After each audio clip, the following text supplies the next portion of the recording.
สบายดีเดี๋ยวนี้ก็7 โมงตอนแรงพวกเขาก็ได้ออกมาบ้านสีไข่อันนี้ก็สิเป็นบ้านของพี่น้องเอามาเบิ่งว่าเป็นมีรายการอิหยังมานี่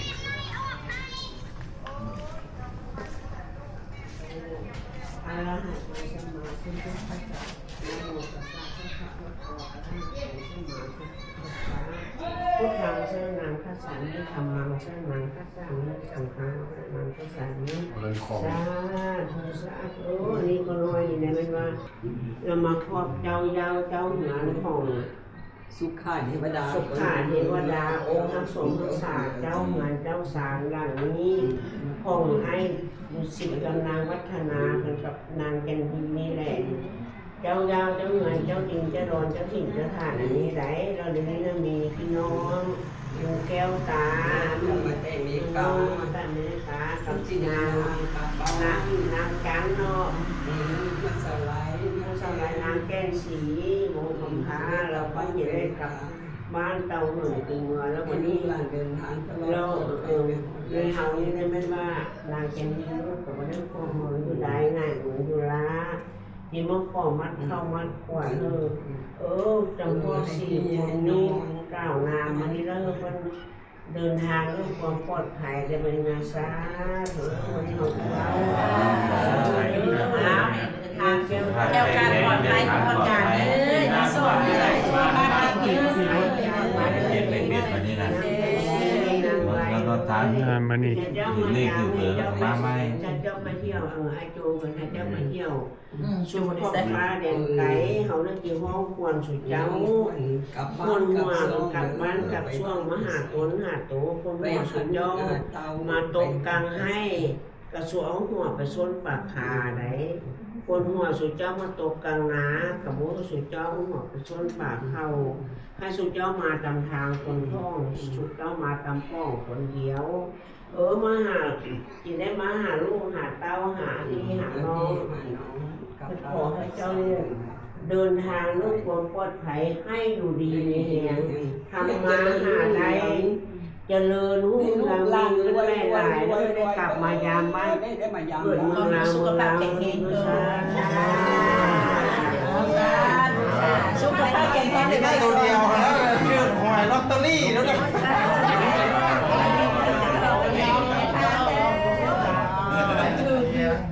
ก็ได้อยู่กัน2 เดือนแล้วเดือนเดียวก็มาเลยจะถึงถึงมามันแก้มันอ้วนแล้วนะพาไปลองทุกคนนี่แหละพาไปลอง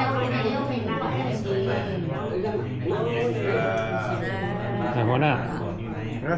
อธิบายได้บอกมันนี่รายการนี้อย่างมันนี่นะโอ้พอดีเหรอนี่เป็นนาทีเพิ่นเฮ็ดมัดแขนให้นักแกนกับทีมงานเพิ่นที่สิกับอเมริกาฮะคนอเมริกาเลยนะในตอนที่ตามกองเป็นลาวเด้เข้ามาญาแล้วจะสิกับต้องได้เฮ็ดชูตัวแขน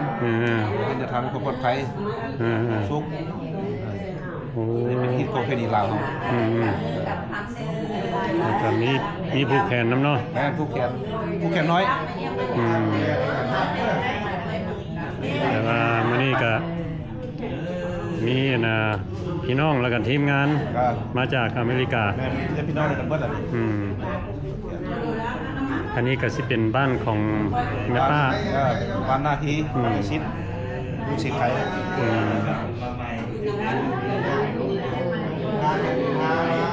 ของเพนีนะมัดแขนเอามาเบิ่งวิธีเป็นมัดแขนไม่มาหาเอา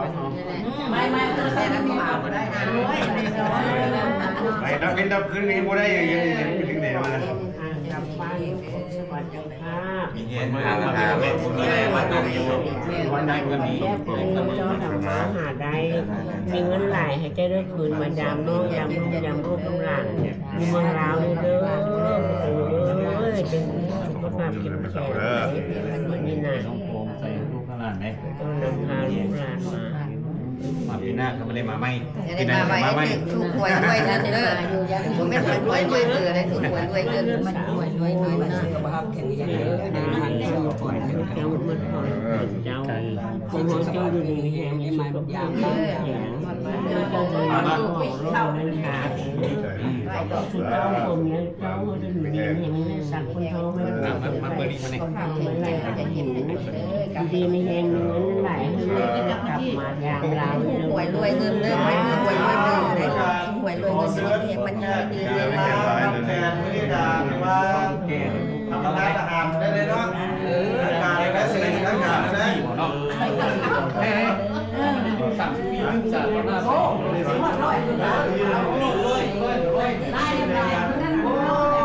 อ้าวเจ้าภาพบ่นี่ มันลูกเจ้าภาพ โอ้ลูกเจ้าภาพสบายดีสบายดี สบายดีมื้อนี้ก็ต้อนรับแขกบ่มื้อนี้น่ะแมนแขกมาแต่อเมริกาเนาะโอ้บ้านนี้เพิ่นก็สวยงาม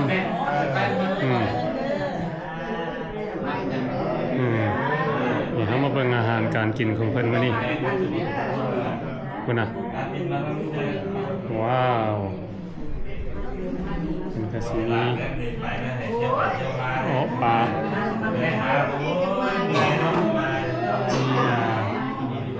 ฟรายเอกโรมีโยมีสปริงโร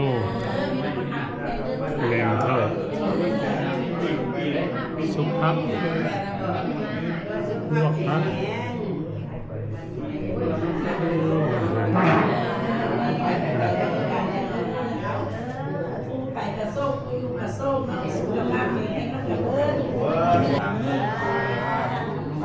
เขายามเขาปีใหม่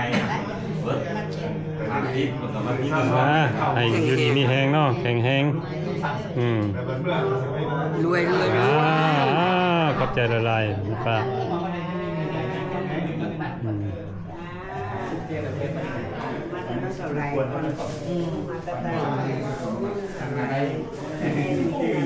แบบพันเผาเนาะอันนี้มื้อนี้ก็สิเป็นมื้อสู้ควันสู้ควันพี่น้องโทรแม่เหมือนมาซอกมัดหัวไทยแล้วเพิ่นก็มัดแขนหัวใส่ไผ่พรทางปลอดภัยเดินทางมาถึงความปลอดภัยดีใจหาเงินได้กลับมาใหม่ก็มาแก้วไปมันได้จ้ะมาโอ้ยหมอแป้งเลยจะมอนั่นบ่อยู่นอกบริเวณกันจะมอนั่นอยู่ครับแล้วเห็นแต่มันอยู่ในวิดีโอบ่ย่อๆบ่นั่นโอ้ยถอดจะเป็นสิล่ะยามมันของเฮาได้แต่เห็นหน้าเด้อสักทีเลยเดี๋ยวจะมาดีจากกันนะมาได้เราได้เห็นกันเพื่อมาแล้วไม่อยู่ดีมีแฮงได้ดีเจ็บโอ้ยครั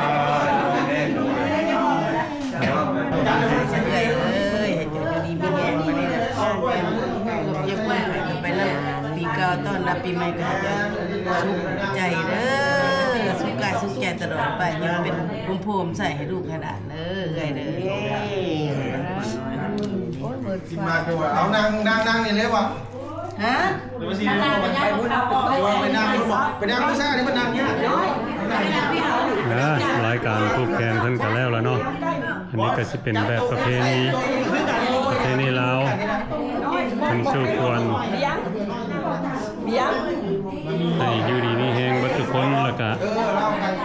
เดินทางมีแต่ความปลอดภัยทางนอกเพิ่นก็มีอาหารคือกันเนาะเอาเลยแซ่บ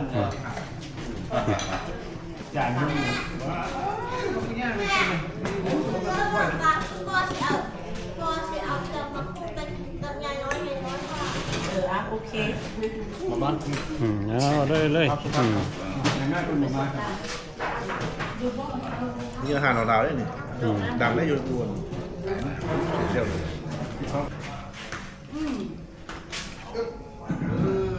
บัตรตั้งยางเอาไปที่หน่วยอยู่บอกขึ้นมาตัวมอตัวหลักตั้งให้เขาเรียนตั้งให้เขาเขาเสร็จแล้วแล้วมาทางตู้แสนเนี่ยเดี๋ยวประตูใส่ โอ้ยนี่มาสิบเงินมาเหรอเอาเดี๋ยวละพอแล้วสิคนป่านั้นนะสิบลูกกี่ใครยังไง บ่อยอย่างนี้นะ กี่ใครยังไงโอ้ยลูกน้าไม่ได้ว่ะ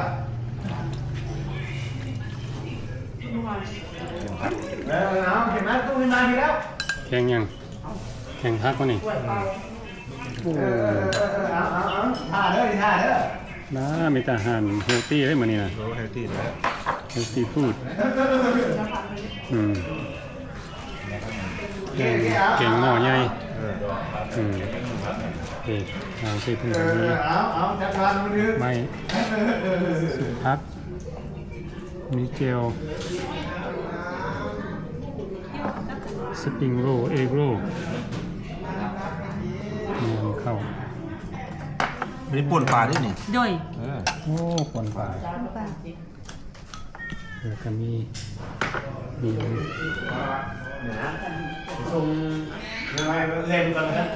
มันนี่ก็มีแต่แฟมิลี่เนาะ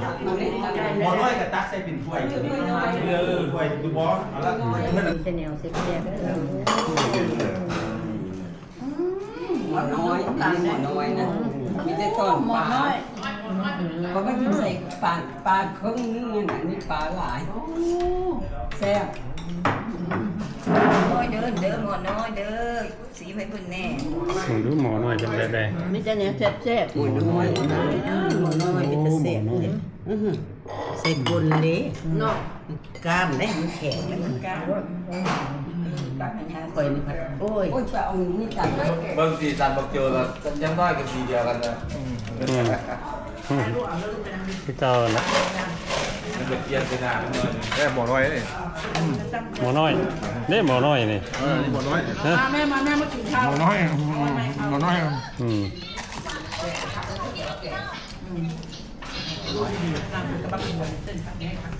เป็นปลาโอ้ผักทอดสิบเทือง น้อยนะถ่ายกันแล้วจังน้อย 1 ชั่วโมงเริ่มกินแล้วเห็น มันนี่ก็สิเป็นแฟมิลี่แล้วกันได้เบอร์น้ำเนาะได้เบอร์น้ำเข้าสมาธิกันสบายดีเด้อสบายดีเป็นยังไงอาหารแซ่บอยู่บ่ แคบ โอ้ อาหารลาวเนี่ย อาหารลาวสุดยอดเลย ยอด สุดยอดคือใบ เออ นี่ปนปลาเจียวจุกพัก สุดพักอาหารเนี่ยหมดนี่แล้วสุดพัก อืม สุดพักลาว สุดยอด คนป่าลาวเป็นแม่ไม่อยากจะมีเป็นเรื่องนี่เขาใช่ไหมโอ้ยอินโฟมน้ำแก้วไปพุ่นแก้ว มันมีอันนี้นะเขาจะกินเลย เอาไปพุ่นให้โจ้ใส่ละจะกินอะไรประตูนี่เก่งคนเอาต้มไก่มาให้ต้มเกลือลาดกระเด็นก็กินพันโดดยืนขนาดนี้พันโดดกินไหมมีแก้วกับยำเอาเนี่ยเขากิน ต้องน้ำพอยเลยต้องมาใส่จับ ต้มไก่ เจ้าชื่อได้บ่สมัยตะกี้ตอนเฮาอยู่นี่นะอันน่ะบ้านพ่อเฮาสิอยู่แจ่นั่นบอกหรือว่าจังไดที่แจ่นั่นเนาะ อันนี้มันก็หมักน้ำนม กบมันนมๆอยู่นี่ ก็น้ำนม โอเค บอลรถคันขาวนะดีแม็กคันนั้นน่ะเฮือนน่ะอยู่หั่นน่ะ อืม อันนี้ก็น้ำนมเนี่ย แต่ว่าเฮือนหลังนี่ก็อยู่นี่เนาะตอนที่เนาะ อยู่นี่มันมีเฮือนหลังน้อยตัวนึงอีกข้างหลังดิเป็น3หลังดิ พี่ไหน มันมี3หลัง เฮือน ได้ทั้งหมด เฮือนตัวนี้เพิ่นมากออก แม่นตัวนี้นี่อันนี้เดินตัวนี้ก็มีเฮือนครัวตัวนึงอยู่ข้างหลังนี่ได้เป็น3หลังเลย โอ้โอเค ข้าเจ้าจือได้นะ ไปชื่อได้แต่สถานที่หากแต่ว่าชื่อ เนาะ เนาะ ก็มีเฮือนหลังนึงอยู่ แต่ว่ายังเป็นดินบ้านนี่อยู่บ่ดินตัวนั้น ไหน ตอนบ้านเขาอยู่นะ เฮาแหละ 3หลัง บอกบนต้นกล้วยนี่วะนี่ อะไรอ่ะ โบราณแล้วก็แมนความเจ้าแหละ เพื่อนบอกโจ เรื่องพูดที่ เงินครัวเยอะหลายบ้านเอานะ มันเป็นผ่านหลัง แต่คนละแต่1,980เนาะเฮาเคยอยู่นี่เนาะ แหม ประมาณ1,980นี่แหละ80ปลายเฮายังอายุ 3-4 ปีนี่ว่าตอนนั้นนะ พอดีนะมาแล้วเรียบร้อยมาใหญ่ตัวนี้ออกมาพี่เราเดินบ้านเดินกวนมันเพิ่นกับบ้านตูดน้อยฮัน ตูบบอลเฮาอยู่หั่น โอ้มั่ง ส่วนพัด มั่งโดนแล้วว่าตอนนั้นน่ะ โอ้กระโดดเลยเนาะกูไป บ่แม่นตอนพ่อเขาหนีพุ่นว่า กูไปเต้นประมาณ ไปเคลียร์โตเลยแม่เจ้ามัน 7-8 ปีที่แบบ โอ้ มันกับมา ข้าว แบบพวกง่ายออกจากนี้ไปกับพวกเงินไม่มันส่วนนั้นวันนี้มันโดดไว้แล้วก็มันเอาตัวนี้ขึ้น โอ้ แล้วตัวท้ายอันนี้กับเงินแทนหลังเก่า อันนั้นเหลือเงินน่ะนะ เขาจื้อได้อยู่สมัยตะกี้นี่ เรื่องผู้ท้อน แล้ว หลังนั้นน่ะเรื่องผู้ท้อน โอ้มันก็หลายปีแล้วเนาะเดี๋ยวนี้เปลี่ยนแปลงหลายสมัยตะกี้ก็ยังมีเป็นให้เป็นนาอยู่เนาะทั้งลุ่มพุ่นเนาะทั้งลุ่มพุ่นเป็นให้เป็นนาบ่มีแหละให้นาเดี๋ยวนี้เนาะ มีให้นาเลยบ้านคนนั่นแหละ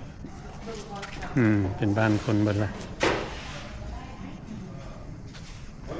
อันนี้ก็สิเป็นบ้านสีไข่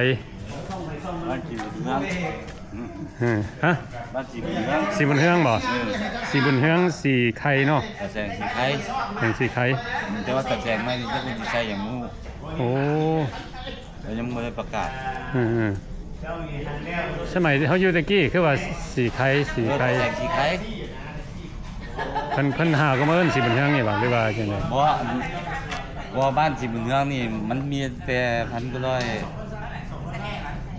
1,990 มันก็190โอ้ค่อยหนีแล้ว เงินที่ตัวหนีไปแล้ว แล้วตั้งแต่มือล้างประตูยังตัวตายไปนะล้างตู้พอยังตัวตายไปเราเปลี่ยนมันแบ่งบ้านนี่นะแบ่งมาตรงกันทาง โอ้แล้วเป็นสีบุญเฮืองนี่ แล้วเป็นสิบเมืองตรงทาง โอ้กลับมาบ้านเก่าตะกี้เนาะสิเป็นบ้านสีไข่เขาเคยอยู่สมัยอายุพนละ 3-4 ปี 5 ปีอันนี้ก็สิเป็นบ้านของแม่ป้าสมัยตะกี้พวกเขาก็บ่ได้มีบ้านอหย่างดอกเพราะว่าสมัยตะกี้ก็ทุกข์ยากเนาะแล้วก็เลยแม่ป้าเพิ่นให้มาอยู่ดินบ้านของเพิ่นเพราะว่าบ้านของเพิ่นสิอยู่บริเวณนี้แล้วก็บ้านตูบน้อยของพวกเฮานี่สิอยู่แจนี่เฮาสิมาถ่ายให้เบิดทุกคนได้เบิ่งเนาะนี่บนนี่แหละสมัยตะกี้เนาะเฮาเคยสิเป็นบ้านตูบน้อยอยู่นี่สิเป็นบ้านของเฮาเนาะเพราะว่าดินนี่สิเป็นดินของแม่ป้าแม่ป้าอายุจักปีละปีนี่นะ ปีนี้แต่ว่า86เนาะ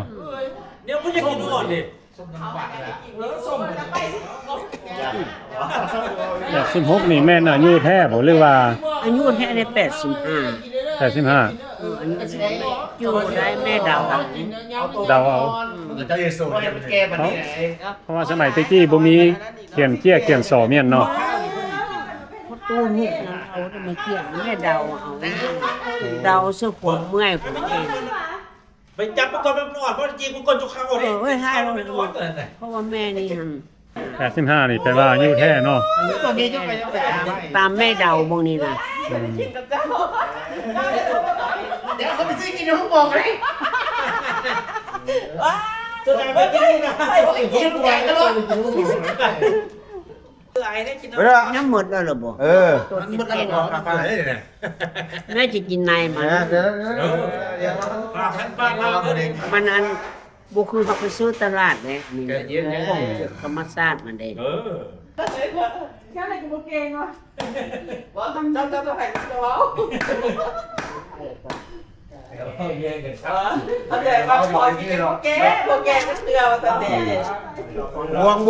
บวงแบบนี้ ว่างมาลูก เออ โอ้พอดี เบิ่งทายตอนไปถึงเพลงนี่กินอีก อันก็บ่นแล้วสักตัน มื้อนี้ก็สิเป็นรายการสู่ควร เพราะว่ามีพี่น้องแล้วก็มีแม่มาจากอเมริกาแล้วเพิ่นก็สิได้กลับอเมริกาแล้วแม่ป้าแล้วก็พี่น้องเนาะเพิ่นก็เลยเฮ็ดผูกแขนสู่ควรให้เบิดทุกคนเดินทางก็มีแต่ความปลอดภัยแล้วก็ผูกแขนให้โชคให้มานเนาะอันนี้ก็สิเป็นบอนเฮาเคยอยู่สมัยเด็กน้อยโอเคเป็นจังใดก็ขอบใจเบิดทุกคนที่เข้ามาเบิ่งวิดีโอของเฮา